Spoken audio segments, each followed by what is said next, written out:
welcome back to the vlog number 2. If you watched my last one, then sound. If you didn't, then also sound. Today we have got a little bit of a fastball. So this year, as I've probably not mentioned yet, I don't think I mentioned in my last one, I'm going to look towards doing a lot more in the sports, live sport kind of industry. So we've had a little fastball today. My mate Nathan, shout out, has got us a gig at Bolton Wanderers. It's a cup game. They're playing Port Vale. I think it's the EFL Cup or the Football League Cup, whatever it's called. It's kick off at 7 o'clock, so we're going to be going there today, and I'm going to film some behind the scenes of what it's like to shoot live sport on a match day pitch side. So yeah, that's what we're doing tonight. I'm going to take you on behind the scenes, but first of all, we are going to the gym for session number 2. Session number 1 was done this morning. I did a conditioning session this morning. It's going to lead me into my prep for the Arnold Fitness Games, which is in 3 months' time, 28th of March. So I'm going to be doing a little bit of an Arnold Games fitness prep as well. I'll take you on the way on the shoot with me, and hopefully we get some goals. And it's not going to be that good of an atmosphere because it's an EFL Cup game, but it's a good practice run. Let's call it a little practice run. So yeah, to the gym. New year, new money, but it's the same old me. Need the yard that don't come cheap before I get 8 gold teeth. They wanna play with sticks and stones, I'm calling them Jamie T. Game time. We are getting the car now. Should probably add a little bit more or something after that session, so I'm gonna try and. It feels weird having a light bag. Usually when I'm doing videos, I've got like a big bag, but I've not today. So I'm going to Middlebrook Retail Park, and I'm gonna try and meet Nath before he gets in. But I must admit, I've not eaten after that session, so I am going to have to park up and go and get something to eat before it gets too late and I don't end up eating all night, and then it will be really moody boy. So let's go and get it done. Up chasing coins like Sonic, could trust me, they don't sleep. We've arrived. Stadium's for here. In there.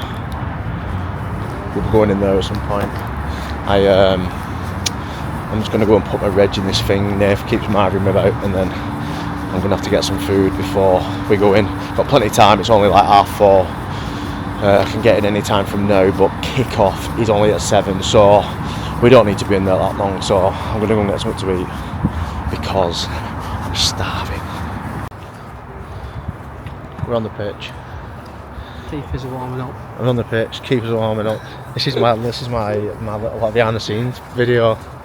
Behind the scenes at Bolton Wanderers. Nair's telling us about his about the grass. The fact that when you see the lines on the football pitch and one's light and one's dark, you have to walk up the light. You have to walk up the light stripe, otherwise you fuck all the patterns up basically. Yeah, that is basically. And if someone's got a Kit Kat wrapper on your pitch over there, I'm gonna have to get it, mate. Nair's just gonna get this. I thought it was a Kit Kat from there, by the way. I've got. No worrying. You would have spotted that. It's a special one as well. It's not like a Kit Kat chunky. It's like a special edition. Oh my god! I think I just walked down a stripe, mate. I just walked down that stripe. Yeah, but it would have been light when you was looking at it. Like, we turn around, it's a dark stripe. You get me? It's the way the grass is lying. If you walk up this one now, and then we look behind us, it's dark. Do you get me? It's dark. Because the grass is all full. It's light. Yeah.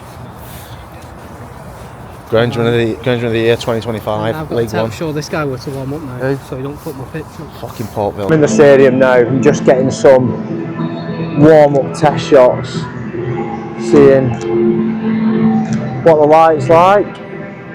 Seeing, as I mentioned before, I am pretty limited on the things I've got today, on the lens. I would usually get a 100 to 400 for this, but given the circumstances, I've only got a 70 to 200, and but it'll do. We can get pretty close anyway. It is only a cup game, so there's not much going on regardless. So we can get all the way around the pitch. We've got access to all around the pitch and in the stands and stuff like that. Only one stand's open anyway, so I think on the start of the game, I'm going to go around to where the Bolton fans are on the basis that if they do score, at the attacking end I'll go to, then they're probably going to run over to that side. So I'm going to put myself in the bottom corner in hope that they get a goal and then they go and celebrate towards the home fans. But as I said, they're only going to go one place tonight because the other stands are actually closed. So they're only going to go one place, which is to the Bolton fans. So I'll show you where I'm going to pitch up, but now I'll show you a few shots I'm getting on the warm-up just for testing, and then yeah, I'm going to go and take a little pitch to that corner. So, quick little cutaway section from this video.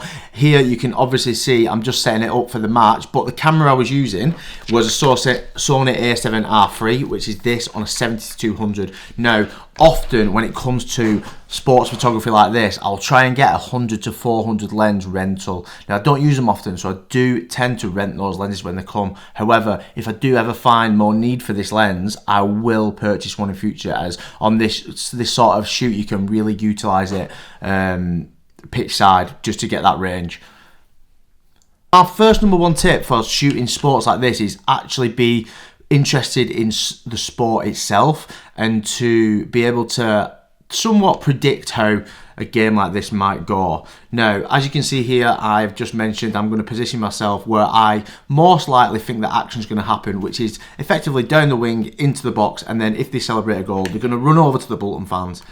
And as the game, you can obviously see it's quiet, midweek fixture, they're going to run over to where the Bolton fans were, which are just behind me in that stand. So if I position myself there, there's a high chance that if there's a goal scored, they're going to go over, they're going to celebrate, and I can get that storyline sequence that I'm looking for when you're obviously looking for documentary sports photography. You're looking to tell a tale, show some emotion, and basically construct a sequence of the game so people get a good idea of the ups and downs, the emotions, and what's happening in that game. At this attacking end to get some snaps. I'll put some up for you now, but like I say, I've only got this 70-200, so it's not 100% ideal. But if it comes close enough to this box, down this line, then you can see by these photos I've obviously got enough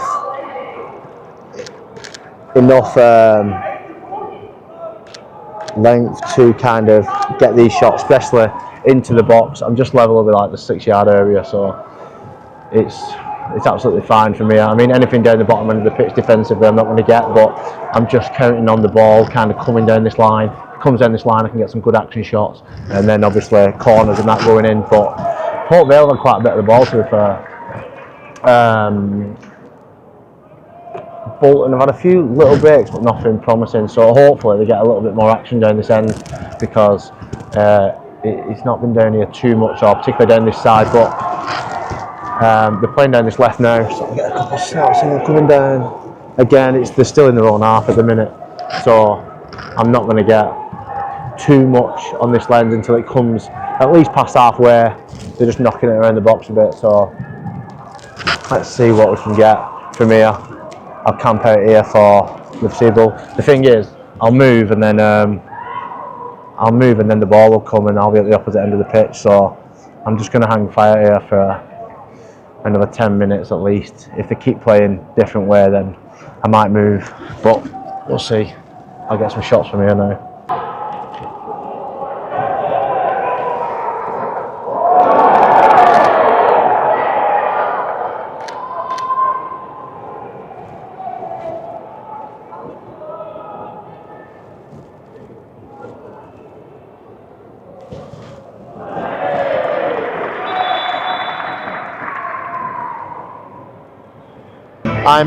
It's half time now, 0-0 still, no goals. It's actually nails to like track the ball, especially when it's like dead close and the ball's zipping about.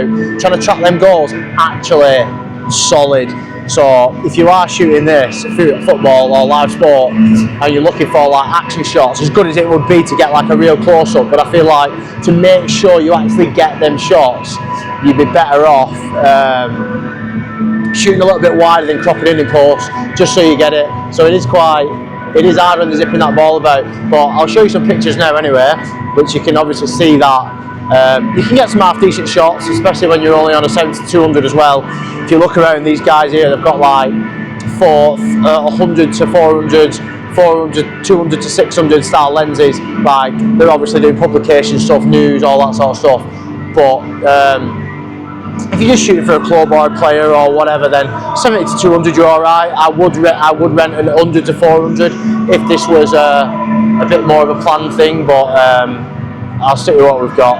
And we'll see if there's a goal or anything in the next half. And the thing is, this might go to pens if it's a thingy. If it is a draw, but we'll see if I stay for that. Players probably coming back out in a minute. I'm going to park up down this end, hopefully they get a goal and we get a few more action shots. I think I've got some good ones already, but it's been a good practice run up to now. We'll see how the second half goes. Hopefully someone scores, because it can't be asked with penalties, so then everyone can go home. Hopefully we get a few more good shots. So my next tip for shooting live sport like this is just to be on it, anticipate everything, get ready for the action to happen, and do so by tracking it through your actual lens. I try and track in a landscape way with my camera. Even if I am going to shoot a portrait photo, I try and shoot landscape. You get a better pan of what's going on, and I also would zoom out as far as my lens would go until I feel like it's time to punch in and get that action shot. Now, another thing I would do is always stay on your trigger finger. So constantly, as I'm tracking that action happening, I'm constantly soft pressing my trigger, which is going to just constantly continuously grab focus of what's going on the game. I'm consciously staying on the person who's possibly on the ball, something that's moving, and something that I want to keep in sharp focus, ready to take that snap when the action happens. Game's over. Bolton did me dirty because I thought they were going to score, but Port Vale nicked one at the end, so Bolton lost when really they should be winning that game. But so we stood at the Bolton end for a goal all that second half. Got some decent shots to be fair, but trust me, it's my luck to go to a game and then the favourite team or the team that I'm trying to shoot not fucking score a goal, or there's been nothing to thingy. But we've got some decent shots all the same. I'll put some of the shots up, obviously. I'll take these back now and we'll go to editing. Yeah. We go again whenever the next game is coming up. We've got one coming up. We go again, and hopefully we might get a little bit more action.